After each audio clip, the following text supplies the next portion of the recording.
Hi, David Imonitie, Crown Diamond here with Organo Gold. It's been an exciting ride to be involved in this opportunity, and obviously when I got involved in this business, things didn't look the way they actually look right now.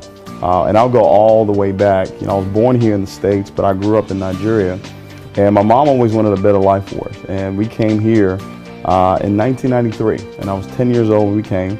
And at that time, I was living with my uncle and his wife and his son. It was me, my two sisters, and I think it was a 2-bedroom apartment in Harlem, New York. And fortunate enough to move over to Staten Island and went through high school, went through college, went there for 4 years, and after 4 years I graduated as a sophomore after 4 years of schooling. So that didn't work out too well, and got involved in this industry of network marketing at the age of 21 and failed for the first 4.5 years, didn't have any success.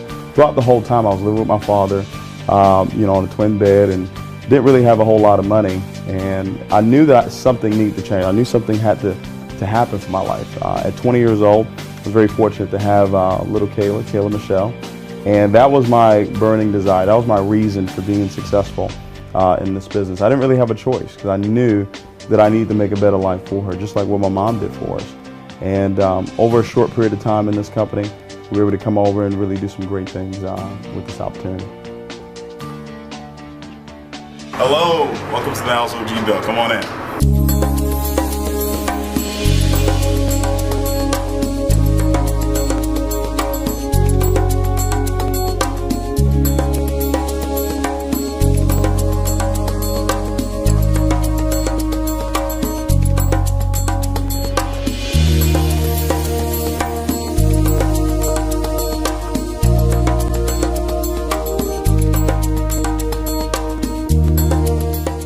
At the age of 21, when I got involved in this industry, one of the things that I saw immediately was that I had the ability to help people get what they want out of life. Now, I wasn't successful, I wasn't rich, but my whole life was dealing with helping somebody else get what they want out of life. And I remember going through times where I would go do meetings and drive with no gas and get there and have to sleep in my car after doing a meeting and selling this dream, but living a nightmare, telling people that they could be successful.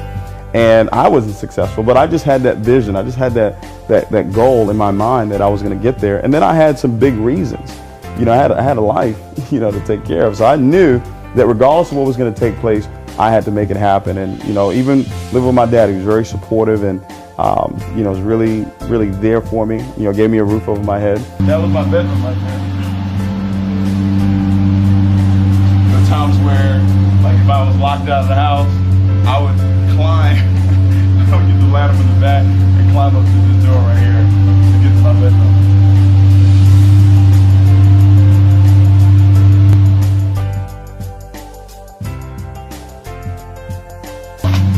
Couldn't get in, but that was the bedroom right there. The bed used to be up against this window right here. And we didn't have ADT security though. Well, leadership and mentorship is everything, and my life completely changed when I had a chance to meet my mentor, Mr. Holton Buggs, because now I had a chance to see what it actually looked like to be a multimillionaire. I'd heard of it, I'd seen people from stage, but I'd never had a personal relationship with anybody that had that type of success. And when I had a chance to meet Mr. Buggs and had a chance to go to his home and see his Bentley and see his Maserati and just see really how he treated his wife and how he treated his son, it really gave me a clear picture of what it could actually look like. Well, rejection is part of the game. I tell people all the time that 4 mental enemies you're going to have to go through in this business, and number 1 is rejection. And when people tell you no, the key thing is not to take it personal. Really all what they're saying is not right now.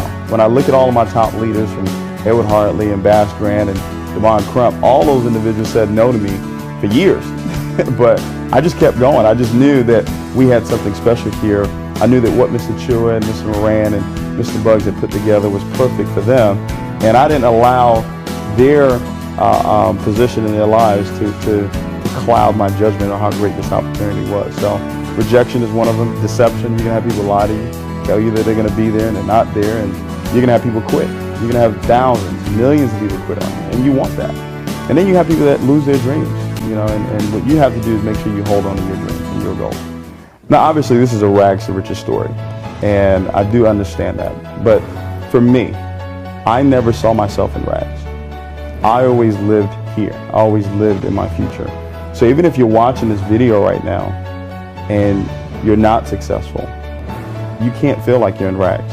You have to feel rich from day one. You have to see that. You have to feel that it's going to happen one way or another. And then if you're watching this video and you're already successful, here's what I'll tell you. I want you to get a life of being significant in other people's lives. So it's one thing to be successful, it's another thing to be significant. This particular opportunity gives you both. You will be successful, but it also gives you the opportunity to impact other people's lives. While I was going through what most people would say was struggling, I didn't call it struggling. I called it being part of the process of getting to where it is that I wanted to go. But I always had that vision, held that vision in my mind of where it is that I was going. So I didn't care what was going on in my life at the time. If I can give any advice to anybody that's watching this video right now, the very first thing I would say is start to design exactly what it is that you want for your life. One of the things that I've learned from Mr. Bugs is that you don't get what you want out of life, you get what you picture. What I want you to do is start gathering some pictures. Start writing down some goals that you want for your life. Whether it's this year or for the next 5 years or for the next 10 years, start predicting your life. I believe that you'll live a longer life if you have a purpose. Everything that you say must not come back void.